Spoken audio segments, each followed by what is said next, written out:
Hey, it's Matt, and welcome back. I don't know about you, but I get bored with all the predictable goals content that comes out this time of the year. Quite often, I'm left rolling my eyes, going, meh, it's all recycled from the previous year. Creators cash in on people's desire that next year will be different.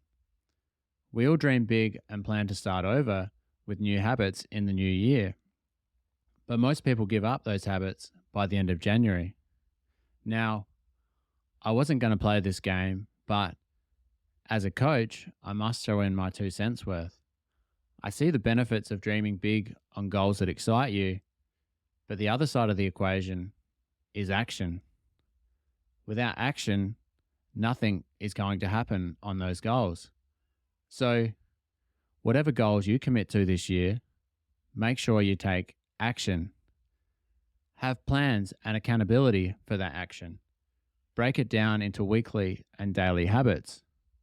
Put them on your calendar. What actions do you need to take? For example, one of my goals to help improve my business is becoming a better writer. So I want to improve my writing over the coming year. Do you know what I'll have to be doing to achieve that? A lot of writing. My goal to become a better writer won't happen without writing. Now, this might sound ridiculous, but you'd be surprised how many people seem to think they can skip the step of doing the real thing and reach success. Ignore action at your peril. Don't let another year slip by on your dreams. So with that, here's a few ideas for you to reflect on. So we're most of the way through January, and maybe you've had some false starts on those dreams you said you wanted to achieve.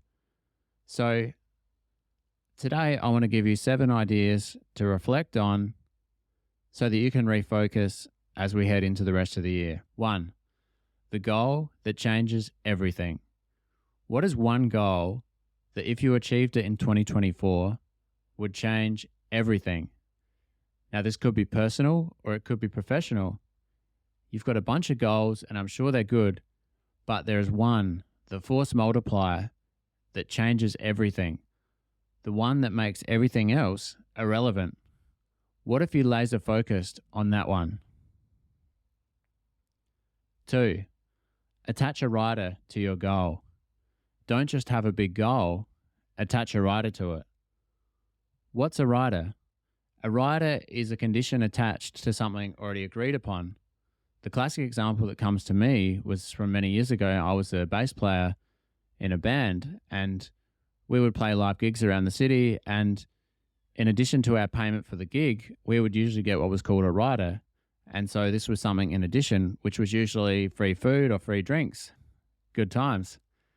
So I invite you to consider how you could apply this to your goal that you're thinking about for the rest of the year. So how can you attach a rider to your goal in an exciting way? For example, you might want to double your income this year or double the revenue in your business. So that's a goal. But attaching a rider could be something like this. It has to be fun and easy. So see how that rider changes everything. So you have a goal of doubling your income, which may sound exhausting when you first think about it. Like, geez, how am I going to double my income? But when it has this rider of it has to be fun and easy, it's a totally different outlook, and you come at it from a different mindset with a different way of showing up. And suddenly it goes from feeling like burnout to suddenly being exciting. It's quite mind-blowing, right? So I invite you to play with this, have a bit of fun, and see how you could creatively attach a rider to your goals to make them more exciting in the coming year. I just want to give a shout out to Rich Litvin for prompting this idea with me. 3. Manage your energy, not time. This one seems to come up for me annually. You reflect on what zaps your energy, what fills your cup, and what you could do differently. Now, I'm the opposite of a productivity geek, but the insight of manage your energy, not time, was a game changer for me. If I focus on getting my energy levels right, the productivity takes care of itself. Here's a quote: "The core problem with working longer hours is that time is a finite resource. Energy is a different story." Defined in physics as the capacity to work, energy comes from four main wellsprings in human beings: the body, emotions, mind, and spirit. In each, energy can be systematically expanded and regularly renewed by establishing specific rituals and behaviors that are intentionally practiced and precisely scheduled, with the goal of making them unconscious and automatically as quickly as possible. To recharge themselves, individuals need to recognize the costs of energy depleting behaviors and then take responsibility for changing them regardless of the circumstances they're facing. That quote's from Tony Schwartz and Catherine McCarthy in a HBR article. My key takeaway from that is more work isn't the answer to your problems.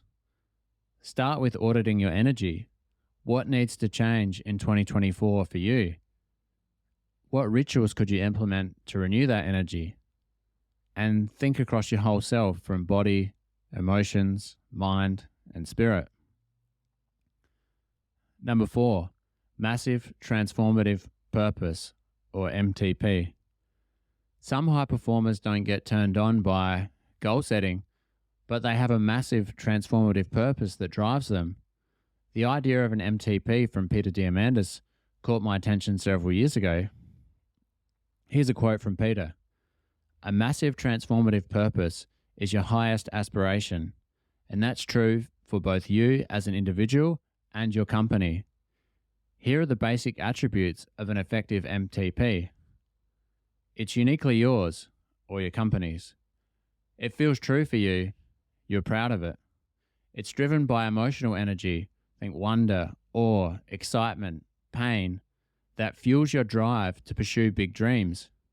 You're willing to commit your life to it, or at least the next decade.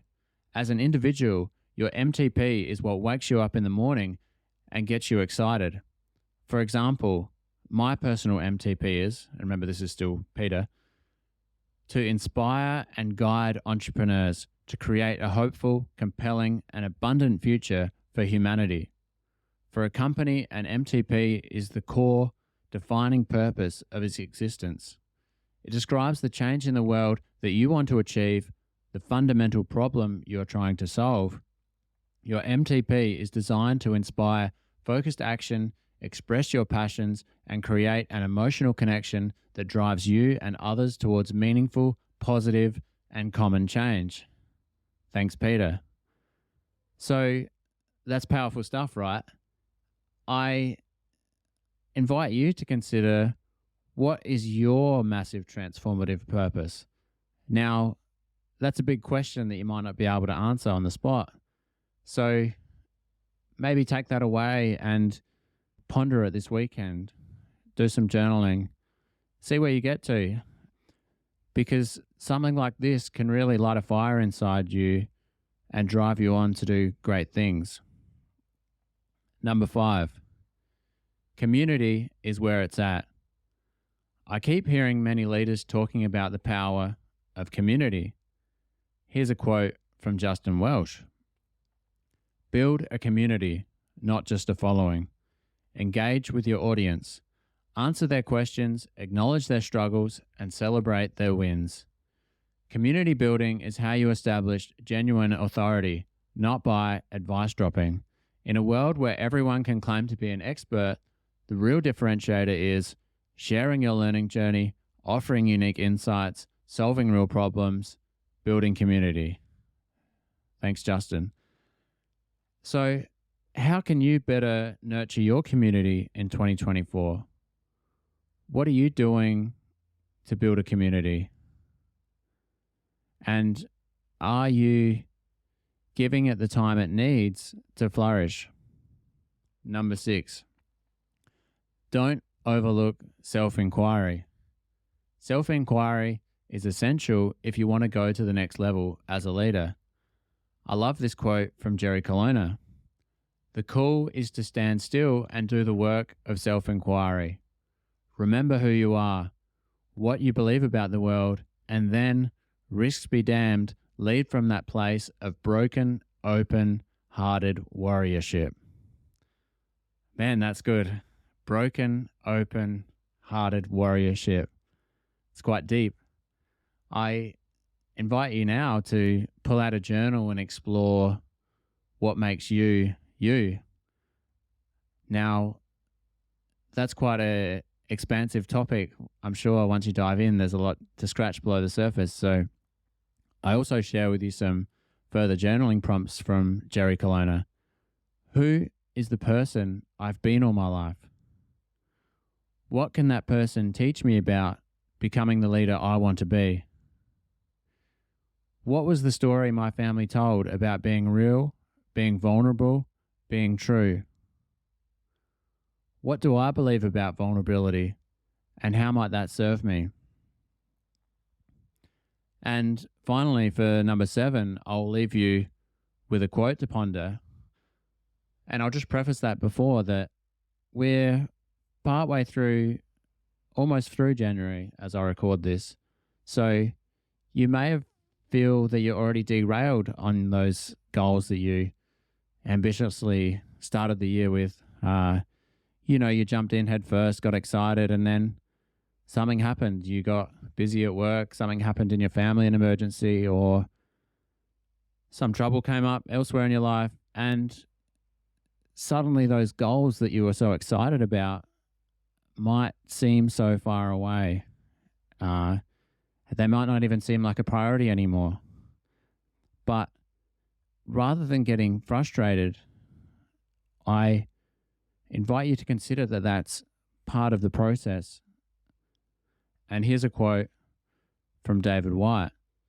The act of refinding the path is the path.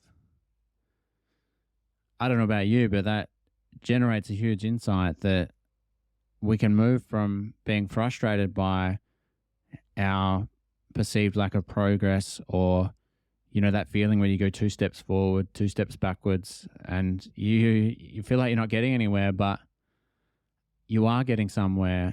And that's all part of the journey, is getting lost and then refinding yourself and carving that path. And I think it helps us acknowledge that it's not meant to be easy. And I think that comes along with charting your own path, is that there is no map, there is no guide. It's on you to find your way. At the same time, we have mentors and supporters and people that will show up as temporary guides. But I think you know as well as I do that we can't be expecting someone else to give us all the answers. We have to do the work ourselves. And it's not always going to be easy, but it's the most important work we can do. And I also want to mention that the importance of taking time out for a break. So I just got back from a nice break. I took a couple of weeks off with my wife and my 2 young boys. Got plenty of family time, quality time, enjoying the Australian summer by the beach. And I can't explain how well rested and renewed I felt from that experience, and how it sparked new insight and possibility that I didn't have before. And so you do need to take time out. You do need space away, and it might not feel productive, or it might feel like you're wasting your time, but there's something happening in that space, in that silence. And so the challenges it might feel, I think we need to move from this place that it's not a luxury, it's actually essential, and it needs to be prioritized. So I'll add that in as a little bonus tip, I guess, heading into this new year, to prioritize that rest, those breaks, that renewal. And it might not feel like work, but it could be your best work, your most important work, because it reminds me of Stephen Covey, I think, said about sharpening the saw, or protecting the goose that lays the golden eggs. If you burn yourself out and you stop looking after yourself, then there'll be nothing left over for anyone else. So taking that time is one of the best things you can do. So thanks for joining me today. I certainly enjoyed this topic. And I want to mention that what we went through today is some of the themes that I explore with my clients in my executive coaching practice. So if any of these ideas resonate with you and you'd like to chat further on how I might be able to serve you through coaching or other means for you or your team, please get in touch. I'll put a link in the description or you can email me. I look forward to seeing you again soon. And I just want to thank you for being here, and I wish you the very best for the rest of the year ahead. Cheers.